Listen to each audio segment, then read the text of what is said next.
आजमगढ़ में आरएसएस की स्थापना की, उसकी ट्रेनिंग दी। देखिए, आरएसएस कह देना बना देना बड़ा कठिन है जी। वह आरएसएस ओम प्रकाश का व्यक्तिगत हो सकता है। आरएसएस जो है वो श्यामा प्रसाद मुखर्जी दीनदयाल उपाध्याय वाला नहीं हो सकता है। अगर जीना चाहिए तो राष्ट्र के लिए, समाज के लिए, पूरे देश के लिए जीना चाहिए। व्यक्तिगत जातिवादी राजनीति नहीं करना चाहिए। वह समाज और देश दोनों के लिए लाठी से नहीं लड़ा जाता है।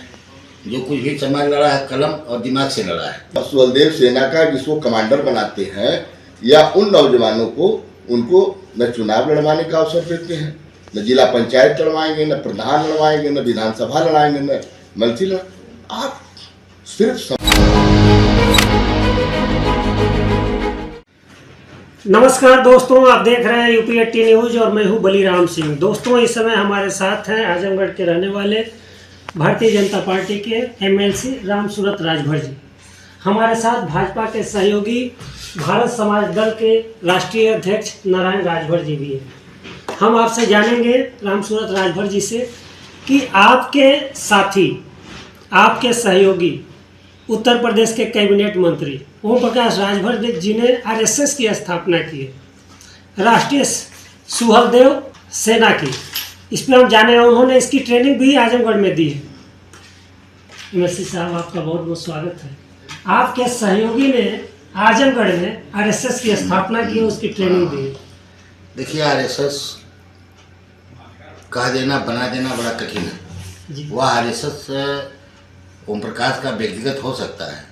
आरएसएस जो है वो श्यामा प्रसाद मुखर्जी दीनदयाल उपाध्याय वाला नहीं हो सकता है, क्योंकि इनका आरएसएस जो बना है व्यक्तिगत परिवार तक, जात तक निहित बना है। और आरएसएस बड़ा कठिन शब्द है। आरएसएस में जो लोग रहते हैं अपना आजीवन बिता देते हैं, न शादी विवाह करते हैं। उसमें मैं रहा हूँ। और इसके बाद श्यामा प्रसाद मुखर्जी पूरा जीवन दे दिए, दीनदयाल उपाध्याय अपना जीवन दे दिए, अटल बिहारी वाजपेयी संघ से, आरएसएस से निकले थे। कभी कुछ ऐसा व्यक्तिगत नहीं किया था। जितना भी कुछ किया था राष्ट्र के लिए किया था।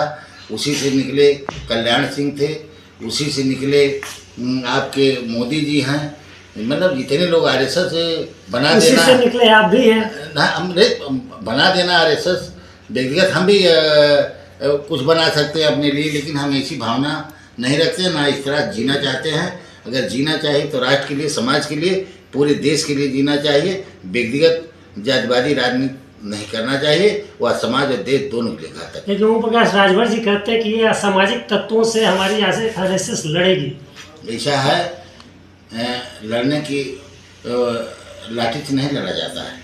जो कुछ भी समाज लड़ा है कलम और दिमाग से लड़ा है। जी। अगर हमारा समाज राजनीतिक, आर्थिक, शैक्षिक रूप से बहुत पिछड़ा हुआ है।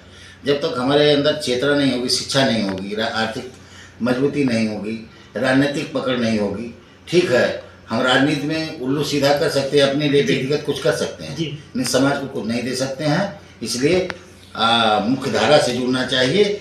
मुख्य धारा के बगैर किसी भी राजनीतिक दल का हित नहीं हो सकता। व्यक्तिगत हित हो सकता है, लेकिन राष्ट्र के निर्माण का हित नहीं होता। न राष्ट्र का निर्माण इसे लोग कर सकते हैं, न राष्ट्र की विचारधारा रहेगी। हाँ, व्यक्तिगत विचारधारा उनकी चलती रहेगी।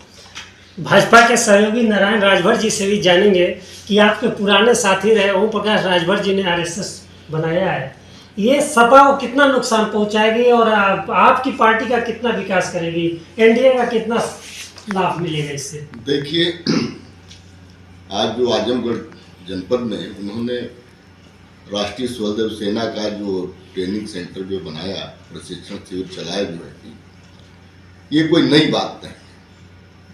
इनकी पार्टी जो है 2002 से लॉन्च हुई। 2003-04 में ही उन्होंने सुहलदेव सेना के नाम से हमारे नौजवानों को सफ़ेद शर्ट और सफ़ेद पैंट और पीला गमछी दे करके सुहलदेव सेना का प्रारूप दिया। और 2003 से चल रहा है। और 2003 से लेके आज 2026 का दौर चल रहा है। 23 साल, लगभग 23 साल। 23 साल में वो प्रकाश राजभर बता दें कि जिन नौजवानों को सफ़ेद शर्ट और सफ़ेद पैंट और पीला गमछा लगवा करके सुहलदेव सेना का नाम उन्होंने जो दिया, वह सेना 23 साल के अंदर में राजभर समाज का विभिन्न जनपदों में लगभग पूरे पूर्वांचल के हर जिलाओं में बहुत बड़े पैमाने पर शोषण हुआ, उत्पीड़न हुआ, कहीं कहीं मौत के हालतों से भी समाज गुजरा। वैसी परिस्थितियों में एक भी एग्जाम्पल बता दें, वह सुहलदेव सेना जाकर के समाज की लड़ाई लड़ने का काम किया या समाज में हो रहे अन्य वर्गों पर उत्पीड़न, शोषण, हिंसा, अराजक तत्वों के खिलाफ वह सेना आज तक लड़ने का काम की है। क्योंकि मुझे कष्ट है इस बात का कि आज राजभर समाज के नौजवानों को सुहलदेव सेना के नाम पर प्रशिक्षण शिविर चला रहे हैं। मैं पूछना चाहता हूं, आप समाज के लोगों को सुहलदेव सेना के नाम पर उनको गुमराह कर रहे हैं। आपका लड़का लोकसभा लड़ेगा, आपका लड़का विधानसभा लड़ेगा, आपकी पत्नी लड़ेगी, आपका लड़का एमएलसी बनेगा, आप अपने लड़के को ले जा करके माननीय सीएम साहब से मिलेंगे, केंद्र में जा करके अमित शाह जी से मिलेंगे, प्रधानमंत्री महोदय से मिलेंगे।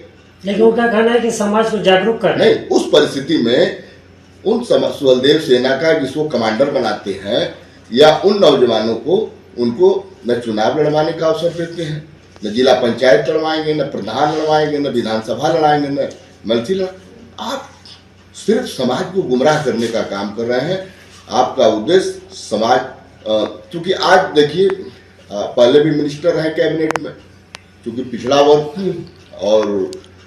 और भी विभाग रहा, विकलांग विभाग रहा, समाज कल्याण विभाग रहा, इस बार पंचायत विभाग है, जो उत्तर प्रदेश के सबसे बड़ा विभाग है और सबसे ज्यादा बजट भी है, और सबसे ज्यादा बजट है जी।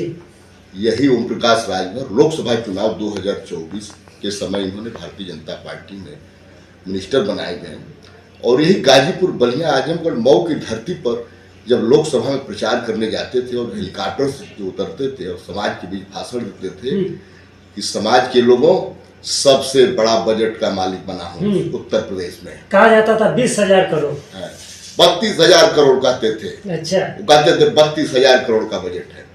तो यही तो उनका जादू है। सुनिए हमारी कहने का मतलब, और मैं नौकरी भी दूंगा, लाभ की व्यवस्थाओं में भी उन नौजवानों को, अपने समाज के लोगों को स्थापित करूंगा। हमारा समाज आर्थिक और राजनीतिक रूप से मजबूत होगा तो शिक्षित रूप में मजबूत होगा। लेकिन जो दौर चला अब तक देखने को, कम से कम जो सुहलदेव सेना के जो बनाए हैं नौजवानों को, उनको ग्राम स्तर पर पंचायत मित्र ही तो स्थापित कर दें। बताएं आप कितने पंचायत मित्र बनाए हैं, आप बताइए कितने सचिव बनाए हैं, आप कितने डीपीआर बनाए हैं। और उत्तर प्रदेश में 85 अगली बार जब बात होगी आपसे तो डाटा लेकर के आप नहीं, उत्तर प्रदेश में 75 जनपद हैं मान लीजिए, और 75 जनपद में आप मुश्किल से, यदि पूर्वांचल का आप जो है कि 15 जिला ही देखते हैं और बजट के हिसाब से यदि 15 जिला में ही अपने बजट का एक हिस्सा स्थापित करेंगे तो मैं तो नहीं समझता हूं कि राजभर समाज लाभों से वंचित रहेगा। चलिए, आपने आवाज उठाया तो शायद उनके वो भी सचेत हो और गंभीर हो आपके मुद्दे को लेकर के। नहीं, देखिए, क्योंकि उनके राजनीतिक कार्यकाल का यदि विश्लेषण किया जाए वास्तविक रूप से, यदि पढ़ा लिखा शिक्षित व्यक्ति यदि विश्लेषण करेगा तो उनका उद्देश्य समाज का या अपने लोगों, अपने समर्थकों का विकास उत्थान नहीं है। उनका शोषण है, उनका उत्पीड़न है, विकास सिर्फ परिवार है।